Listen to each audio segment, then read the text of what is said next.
자, 여러분. 지금 여러분의 지갑 속에 들어있는 10,000원짜리 지폐를 한번 꺼내 보십시오. 그 종이 쪽지는 정말 10,000원의 가치가 있습니까? 우리는 흔히 돈은 돈이라고 믿습니다. 하지만 전 세계 금융시장 뒤편에서는 보이지 않는 거대한 전쟁이 지금 이 순간에도 벌어지고 있습니다. 이 전쟁 한번 잘못 끝나면 뉴욕 연방준비은행의 정책 위반자부터 서울 강남의 부동산 투자자까지 순식간에 나락으로 떨어질 수 있죠. 도대체 정체가 뭐냐고요? 바로 브릭스 공동통화라는 놈입니다. 이름부터 뭔가 국제정치 냄새가 나죠. 뉴스에서 달러 패권 도전이라느니 새로운 기축통화라느니 떠들 때마다 그냥 그런가 보다 하고 채널 돌리셨던 분들 계실 겁니다. 하지만 오늘 이 이야기를 끝까지 들으셔야 하는 이유가 있습니다. 2025년부터 2027년 사이, 그러니까 바로 지금부터 2년 안에 거대한 금융판도가 역사적으로 뒤집힐 조짐을 보이고 있거든요. 이건 단순히 환율이 조금 오르고 내리는 문제가 아닙니다. 여러분의 연금 계좌, 수입 물가, 더 나아가 우리 경제의 운명까지 뒤흔들 수 있는 시한폭탄의 타이머가 지금 돌아가고 있다는 뜻입니다. 오늘 경제학 부시기에서는 이 복잡해 보이는 달러 패권 전쟁을 아주 쉽고 아주 정확하게 파헤쳐 드리겠습니다. 돈의 흐름을 읽는 자만이 살아남는 시대, 지금 바로 시작합니다. 먼저 이 달러 패권이라는 게 도대체 뭔지 아주 직관적으로 설명해 드리겠습니다. 복잡한 경제 용어 다 떼고 딱 하나만 기억하세요. 바로 세금 없는 세금입니다. 상상해 보세요. 여러분이 사는 동네에 마법의 인쇄기가 하나 있습니다. 이 인쇄기로 찍어낸 종이 쪽지를 동네 사람들뿐 아니라 전 세계 모든 나라 사람들이 진짜 돈으로 인정해 줍니다. 여러분은 그냥 종이에 숫자 찍기만 하면 그걸로 중국산 스마트폰도 사고 중동산 석유도 사고 유럽산 명품도 살 수 있습니다. 말도 안 된다고요? 그런데 이게 바로 지난 80년간 미국이 누려온 특권입니다. 달러를 찍어내면 전 세계가 그걸 받아주는 시스템. 이게 바로 달러 패권의 본질입니다. 여기서 진짜 마법은 세계 모든 나라가 석유를 사려면 달러가 필요하다는 점입니다. 한국이 중동에서 석유를 수입하려면 먼저 원화를 달러로 바꿔야 합니다. 중국도 인도도 브라질도 마찬가지죠. 그러니 모든 나라가 달러를 쌓아둬야 하고 미국은 그 달러를 마음껏 찍어낼 수 있는 겁니다. 이게 얼마나 엄청난 특권인지 아세요? 미국이 국방비가 부족하면 달러를 더 찍으면 됩니다. 경기 부양이 필요하면 달러를 더 찍으면 됩니다. 그 결과로 생기는 인플레이션, 즉 물가 상승의 고통은 달러를 쓰는 전 세계가 나눠서 받는 거죠. 한국 소비자가 비싼 수입품 가격을 부담하고 중국 수출 기업이 환율 변동에 시달리고 아프리카 빈국이 달러 빚에 허덕이는 동안 미국은 종이 찍어서 진짜 물건을 사가는 겁니다. 이것이 바로 세금 없는 세금입니다. 그렇다면 왜 하필 달러였을까요? 여기엔 2차 세계대전의 승자가 만든 시스템이라는 역사가 깔려 있습니다. 1945년 전쟁이 끝나고 유럽과 아시아가 폐허가 됐을 때 멀쩡하게 살아남은 나라가 어디였나요? 바로 미국이었습니다. 1944년 브레튼 우즈 회의에서 전 세계 나라들이 모여 결정합니다. 앞으로 국제거래는 달러로 하자. 그리고 그 달러는 금으로 교환을 보장하자. 이게 바로 브레튼 우즈 체제의 시작이었죠. 물론 1971년에 미국이 금 태환을 중단하면서 금 보증은 사라졌습니다. 하지만 그때 이미 달러는 너무 깊숙이 세계 경제에 뿌리를 내린 뒤였죠. 석유를 달러로만 사고 팔게 만든 이른바 페트로달러 시스템이 완성됐고 달러는 금 없이도 세계 기축통화로 군림하게 된 겁니다. 전 세계 외환 보유고의 60%가 달러입니다. 국제 무역 결제의 80%가 달러로 이루어집니다. 여러분이 해외 직구를 하든 기업이 원자재를 수입하든 결국 달러가 필요한 겁니다. 자, 이제 이 독점 체제에 도전장을 내민 세력이 등장합니다. 바로 브릭스입니다. 브라질, 러시아, 인도, 중국, 남아공 5나라로 시작한 이 연합체는 이제 이란, 이집트, 에티오피아, 아랍에미리트까지 포함해 확장됐습니다. 이들이 왜 뭉쳤을까요? 공통점이 하나 있습니다. 미국의 달러 무기화에 시달린 경험이죠. 러시아는 우크라이나 전쟁 후 달러 결제망에서 퇴출당했습니다. 이란은 수십 년간 달러 제재로 경제가 마비됐죠. 중국도 미중 갈등이 심화되면서 언젠가 자기들도 달러 무기를 맞을 수 있다는 불안감을 느낍니다.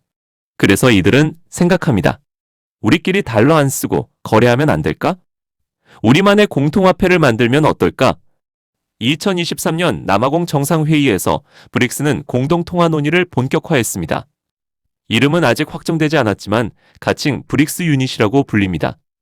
금이나 원자재 같은 실물 자산의 가치를 연동시키자는 아이디어까지 나왔죠. 자, 이제 이 도전이 실제로 어떻게 작동할 수 있는지, 그리고 왜 이게 미국에게는 악몽 같은 시나리오인지 구체적인 시뮬레이션을 돌려보겠습니다. 여기 중국의 무역기업 리 사장이 있습니다. 리 사장은 브라질에서 대두를 수입합니다. 지금까지는 어떻게 했을까요? 중국 위안화를 달러로 바꾸고 그 달러로 브라질 대두를 삽니다. 브라질 농장주는 받은 달러를 다시 헤알화로 바꿉니다. 이 과정에서 뭐가 일어날까요? 환전 수수료가 2번 나갑니다. 달러 환율 변동 리스크를 두 나라가 다 부담합니다. 게다가 미국이 중국을 제재하기로 결정하면 이 거래 자체가 막힐 수도 있습니다. 하지만 브릭스 통화가 생기면 어떻게 될까요? 리 사장은 위안화를 브릭스 유닛으로 바꾸고 브라질 농장주는 브릭스 유닛을 받아서 헤알화로 바꿉니다.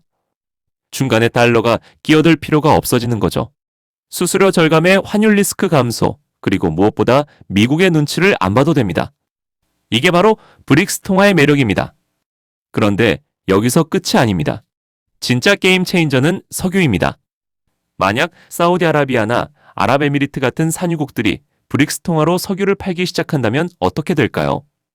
지금은 한국이 중동 석유를 사려면 반드시 달러가 필요합니다. 그래서 한국은행은 외환 보유고에 수천억 달러를 쌓아둬야 합니다. 하지만 브릭스 통화로 석유를 살 수 있다면 달러를 그렇게 많이 보유할 필요가 없어집니다. 전 세계가 이렇게 생각하기 시작하면 달러 수요가 급감합니다. 달러 수요가 줄면 달러 가치는 떨어지고 미국은 더 이상 마음대로 돈을 찍어낼 수 없게 됩니다. 왜냐? 달러를 찍어내면 이제 그 인플레이션을 미국이 고스란히 떠안아야 하니까요. 이것이 바로 미국이 가장 두려워하는 악몽입니다. 80년간 누려온 공짜 점심이 끝나는 순간이죠. 하지만 여러분, 세상의 혁명은 결코 쉽게 일어나지 않습니다.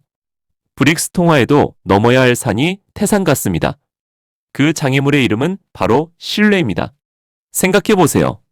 여러분은 위안화를 믿으십니까? 루블화는요?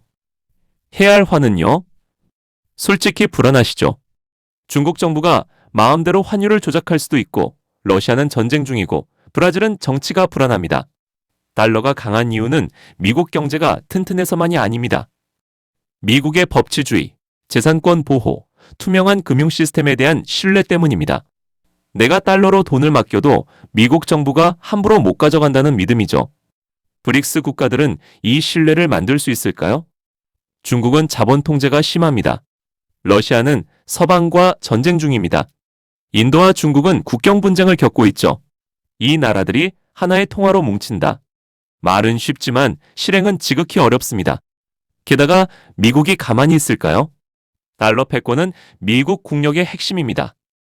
이걸 지키기 위해 미국은 외교력, 군사력, 경제제재 모든 수단을 동원할 겁니다.